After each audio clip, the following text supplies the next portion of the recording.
वो address change कराने के लिए आता है, आप उसकी मदद करते हैं, आप उसका एड्रेस चेंज कराने में उसकी हेल्प करते हैं और उसका एड्रेस चेंज हो जाता है। वही चीज बताएं, वही प्रोडक्ट बताएं जो उसमें फीचर्स हैं। ऐसा नहीं कि आप उसको अपना प्रोडक्ट मिस सेलिंग कर रहे हो। आप सभी लोग, जितने लोग भी ये वीडियो देख रहे हैं, आप कहीं ना कहीं सेल्स से जुड़े हुए हैं। सेल्स का मतलब आप कोई ना कोई प्रोडक्ट बेचते हैं। आप इंश्योरेंस प्रोडक्ट बेचते हैं, यानी कि इंश्योरेंस इंडस्ट्री में आप इंश्योरेंस पॉलिसी सेल करते हैं। आप रियल एस्टेट सेक्टर में काम करते हैं, यानी कि आप फ्लैट या प्रॉपर्टी या प्लॉट बेचते हैं। आप डायरेक्ट सेलिंग कंपनी में काम करते हैं, तो वहां पर आपका कोई प्रोडक्ट है, आप वो प्रोडक्ट सेल करते हैं। आप किसी भी कंपनी में काम करते हैं तो कुछ ना कुछ आप सेल करते हैं। तो सेल करने के लिए आज का ये वीडियो बहुत जरूरी है, क्योंकि आज इस वीडियो में जो टॉपिक हम कवर करने वाले हैं वो है कि ग्राहक को संतुष्ट करने और बिजनेस बढ़ाने के वो 5 तरीके, जिन तरीकों को अगर आप यूज करेंगे तो आपका बिजनेस भी बढ़ेगा और आपका ग्राहक भी संतुष्ट होगा। तो वीडियो से बने रहिए और वीडियो को बिल्कुल भी स्किप नहीं करना है, लास्ट तक वीडियो देखिए। और अगर आप हमारे YouTube चैनल पर पहली बार जुड़े हैं तो चैनल को सब्सक्राइब करना बिल्कुल ना भूलें और साइड में जो बेल आइकन है उस पर जाकर नोटिफिकेशन को ऑल पर सेट करें। और जो दर्शक हमारी वीडियो हमारे फेसबुक पेज पर देख रहे हैं तो आप हमारे फेसबुक पेज को लाइक करें और फॉलो करें। आज हम सीखेंगे वो 5 कौन से तरीके हैं जिन तरीकों को यूज करके आपका कस्टमर भी आपसे सेटिस्फाई होगा और आपका बिजनेस भी ग्रो होगा।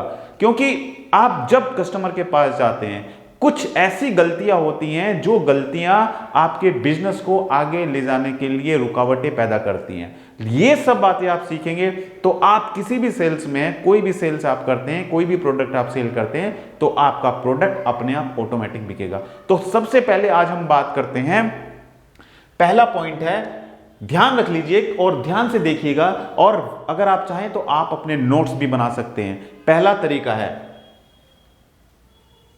सबसे पहला जो तरीका है वो है ग्राहक की मदद करें। यह पहला तरीका है और बहुत ही इंपॉर्टेंट है आपके लिए देखना। पहला तरीका है ग्राहक की मदद करें। देखिए, जो भी कस्टमर है वो कहीं ना कहीं जो प्रोडक्ट आप उसके पास लेकर जा रहे हैं, हो सकता है उसने पहले उस प्रोडक्ट को लेकर कोई ना कोई प्रॉब्लम फेस की हो। तो आपको अगर पता है, आप उससे बातों ही बातों में समझ सकते हैं कि आप ये बताइए कि कभी आपने हमारा प्रोडक्ट यूज किया है। अगर आप कोई डायरेक्ट सेलिंग प्रोडक्ट लेकर जा रहे हैं तो आप उससे पूछिए कि आपने कभी हमारी कंपनी का प्रोडक्ट यूज किया है कि नहीं किया है। आप अगर कोई इंश्योरेंस पॉलिसी लेकर जा रहे हैं तो आप कोशिश कीजिए कि इंश्योरेंस प्रोडक्ट बेचने की बजाय आप उससे उसका फीडबैक जाने कि अगर उसकी फैमिली में, उसके परिवार में किसी ने इंश्योरेंस पॉलिसी ली होगी और कभी उसको किसी भी तरीके की कोई दिक्कत आई होगी, क्या उसने कोई प्रॉब्लम फेस की है। और अगर आपको ऐसे कस्टमर मिलते हैं, जैसे आप किसी ब्रांच में विजिट करते हो, आप किसी ब्रांच में जाते हो, या आप उस अपनी होम ब्रांच में कोई भी कस्टमर विजिट करता है, उस कस्टमर से आप बात करते हो, वो एड्रेस चेंज कराने के लिए आता है, आप उसकी मदद करते हैं, आप उसका एड्रेस चेंज कराने में उसकी हेल्प करते हैं और उसका एड्रेस चेंज हो जाता है। उसको अपना पॉलिसी रिवाइव कराना है, आप उसकी पॉलिसी रिवाइव कराने में उसकी मदद करते हैं। तो नंबर तो आपका एक्सचेंज हो जाएगा, वो आपका नंबर लेगा, आप उसको अपना नंबर देंगे, तो कहीं ना कहीं आप उसकी मदद करेंगे। तो आने वाले टाइम में, फ्यूचर में उसको अगर कोई भी इन्वेस्टमेंट करनी होगी तो वो आपके द्वारा ही इन्वेस्टमेंट करेगा। उसको अगर कोई इंश्योरेंस पॉलिसी चाहिए होगी तो वो सिर्फ आपसे ही इंश्योरेंस पॉलिसी लेगा, क्योंकि आपने उसकी हेल्प की। और उसके जानकार में, उसके रिलेशन में, उसके किसी रिलेटिव को, फ्रेंड को अगर कोई उससे पूछेगा तो वो आपका ही रेफरेंस देगा। तो मदद करना बहुत जरूरी है। हमारा फोकस सिर्फ इसी बात पर नहीं होना चाहिए कि हम सिर्फ और सिर्फ अपने फायदे के लिए कस्टमर से बात करें, अपने फायदे के लिए लोगों से बात करें।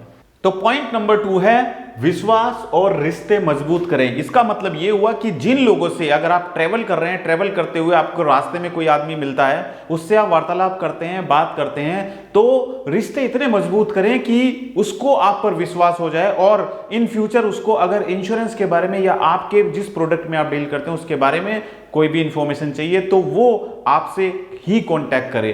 तो रिश्ते जोड़ने की बात कीजिए, ना कि रिश्ते तोड़ने की बात कीजिए। इसके बाद हमारा अगला पॉइंट है पॉइंट नंबर 3। पॉइंट नंबर 3 पर आपको बहुत ही फोकस करना है और यह है वादा वही करें वादा वो ही करें जो निभा सकें, जो निभा सकें।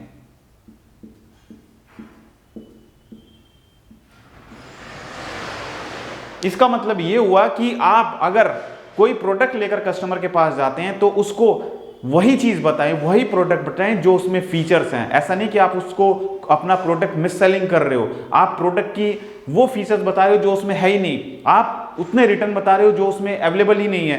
तो कस्टमर को वही वादा करें जो आप निभा सकें। आपने अगर कस्टमर को बोला है कि सर आपका पॉलिसी डॉक्यूमेंट, आपका पॉलिसी बॉन्ड 1 महीने में मैं आपको आकर दूंगा, तो आपने ये निभाना है। अगर आपने कस्टमर को बोला है कि 1 महीने में मैं खुद आकर आपको पॉलिसी डॉक्यूमेंट दूंगा, तो 1 महीने के अंदर अंदर आपने अगर 30 दिन का कमिटमेंट किया है तो कोशिश कीजिए कि आप उसको 20 दिन में ही उसका पॉलिसी डॉक्यूमेंट जाकर उसको डिलीवर करें। यह होता है कि अगर आप जो वादा करेंगे उसको निभाएंगे तो कस्टमर का विश्वास आप पर बनेगा। आने वाले टाइम में उसकी फैमिली बढ़ती है, घर में बच्चे का जन्म होता है, तो वो किसी और इंश्योरेंस एडवाइजर से प्रोडक्ट नहीं खरीदेगा, वो सिर्फ और सिर्फ आपसे ही प्रोडक्ट खरीदेगा, आपको ही बुलाएगा, आपसे ही बात करेगा। और पॉइंट नंबर 4 है, पॉइंट नंबर 4, जो कस्टमर की जरूरत है, कस्टमर की जरूरत जो है उसको समझो।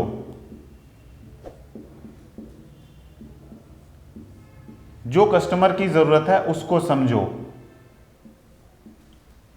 और जरूरत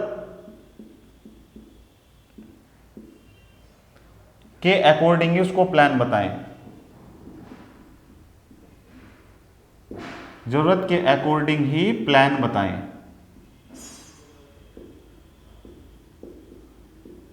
राइट? यानी कि अगर कस्टमर आपको बुला रहा है कि भाई मेरे को अपने बच्चे के लिए इन्वेस्टमेंट प्लान चाहिए, मेरे को अपनी बेटी के लिए मैरिज प्लान चाहिए, मेरे को अपने बच्चे के लिए एजुकेशन प्लान चाहिए, तो उसकी जरूरत के अकॉर्डिंग ही आप उसको प्लान बताएं। अगर उसके बच्चे की एज 5 साल है और वो आपको बोलता है कि मेरे को 25 साल के बाद ही रिटर्न चाहिए, तो आप उसको 25 साल के बाद रिटर्न वाला प्लान ही बताएं। अगर कस्टमर बोलता है कि मेरे को ऐसा प्लान चाहिए जो मेरे को अच्छे रिटर्न दे, तो आप उसको उसकी रिक्वायरमेंट के अकॉर्डिंग ही प्लान बताएं। अगर वो चाहता है कि उसको बुढ़ापे के टाइम पे, जब 60 साल उसका रिटायरमेंट हो, 60 साल के बाद उसको रेगुलर पेंशन आनी स्टार्ट हो, तो आप उसको सिर्फ वही प्लान बताएं जो उसकी रिक्वायरमेंट है। तो पहले आपको कस्टमर की रिक्वायरमेंट को समझना है और उसकी रिक्वायरमेंट के अकॉर्डिंग ही आपको कस्टमर को प्लान बताना है।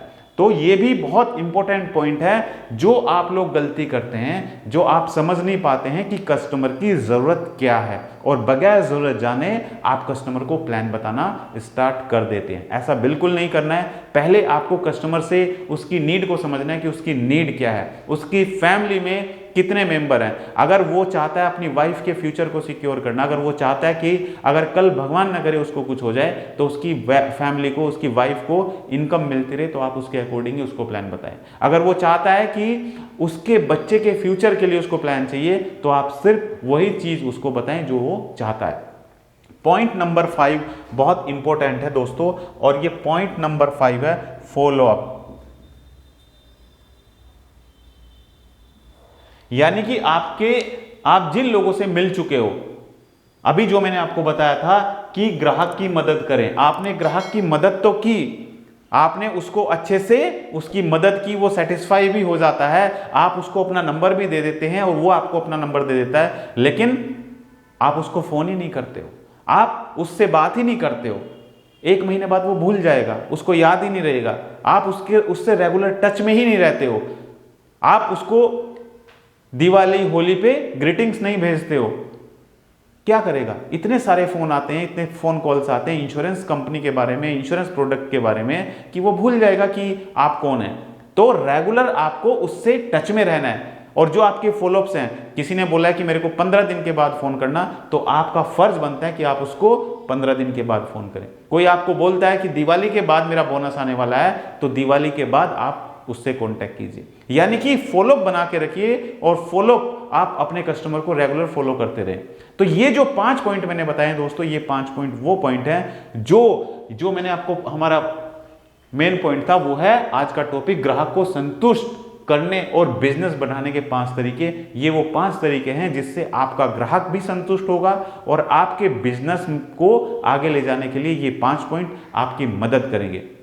तो दोस्तों, अगर आप हमारे YouTube चैनल पर पहली बार जुड़े हैं तो हमारे चैनल को सब्सक्राइब कीजिए, ताकि आने वाले समय में आपको इंश्योरेंस के बारे में नई नई अपडेट्स हमारे YouTube चैनल के माध्यम से मिलती रहे। और अगर आप हमारी वीडियो हमारे फेसबुक पेज पर देख रहे हैं तो हमारे फेसबुक पेज को लाइक कीजिए और फॉलो कीजिए। और हाँ, भूलिएगा नहीं, आप सभी इंश्योरेंस एडवाइजर जिस तरीके से मेहनत कर रहे हैं, जिस तरीके से आप डोर टू डोर जाकर अपना प्रोडक्ट बेच रहे हैं लेकिन आपको रेस्पॉन्स नहीं आ रहा है, उसका रीजन यही है कि जिन लोगों से आप मिल रहे हो, जिन लोगों से आपने पूरा महीना खर्च कर दिया मार्केट में जाकर लोगों से मिलने के लिए, उनको जरूरत ही नहीं है, आपका टाइम वेस्ट हो रहा है। तो आज की जरूरत को समझते हुए आप लोगों को जरूरत है डिजिटल मार्केटिंग सीखने की। तो आप लोगों के लिए मैंने डिजिटल मार्केटिंग कोर्स लॉन्च किया है, जिसमें आप सीखेंगे कि किस तरीके से आप ऑनलाइन गूगल, यूट्यूब और फेसबुक पर एडवर्टाइजमेंट चलाकर कस्टमर ढूंढ सकते हैं। कोर्स का फीस 12,000 है, बट अभी हमारा ऑफर चल रहा है, जिस ऑफर में आप हमारे इस कोर्स को एनरोल करते हैं मात्र